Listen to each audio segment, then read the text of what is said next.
Dan kemanapun dia pergi, dia akan membawa surga dan neraka. Tapi tipuan, yang nolak dia akan dapat neraka, yang nerima dia akan dapat surga. Stick and carrot.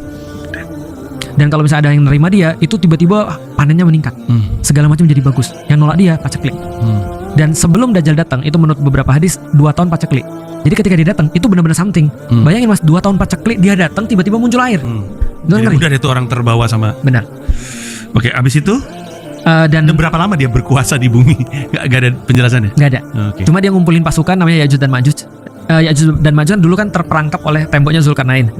Turunnya seperti air bah. Kalau air bah berarti dari utara ke selatan dong, turun dari atas ke bawah. Nah itu menandakan mungkin bisa jadi adalah orang-orang, mohon maaf, Mongol, Cina dan segala macam yang ada di atas itu, Viking dan segala. Nah itu turun bantu dengan Dajjal. Sampai satu waktu dia ngumpulin 70.000 Bani Isfahan, Yahudi dari Bani Isfahan.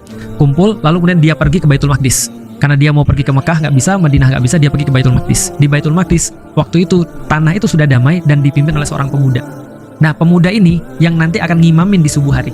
Subuh hari dia lagi ngimamin, pas dia lagi mau jadi imam sudah komat, tiba-tiba orang bilang ada Isa di depan, lagi sholat subuh. Ini settingnya jelas sholat subuh nih.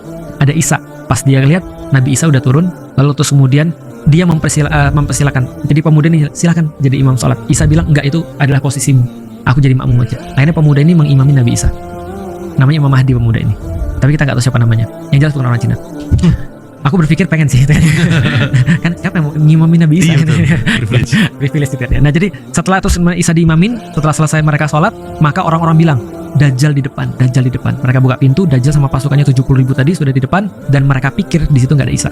Pas mereka lihat, mereka mau ngancurin Masjidil Aqsa, di situ ada Isa atau Yesus. Yesus cuma nggak ngapa-ngapain, dia cuma pakai auranya aja. Gitu kan. Ini serius, dia cuma ngelihat doang. Jadi sekarang aura farming nih. Kan? Jadi dia cuma ngelihat aja, itu langsung Dajjal meleleh seperti garam kena air. Nah akhirnya dia lari. Ketika dia lari sampai di bab Lut atau pintu Lut, terus kemudian dia dibunuh sama Isa.